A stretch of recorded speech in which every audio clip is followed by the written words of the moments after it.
Hello guys, today I'm gonna be teaching this very pink and brown girly look, so let's get into it. Starting with this pink color from the Beauty Bay Bright Mattes palette. It's one of my favorites and I'm literally on my second one. Apply a light layer to the inner corner. Then I'm gonna pick up the white color from the same palette and then brighten the corners even more.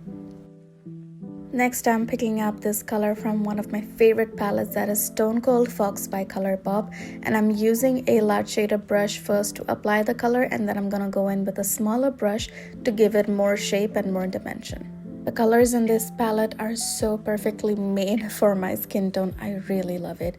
Next, I'm using this matte which has a little purple shimmer in it, and I'm just going to use it as a transition color between the pink and the mauve. I wanted a little more depth. You could stop here if you'd like, but I wanted it to be a little bit deeper, so I'm going in with the brown shade.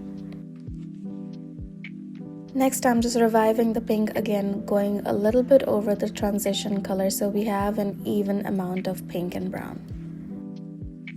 Next, I'm using the same colors we used on top to the lower lash line, and I'm going to brighten the inner corner even more.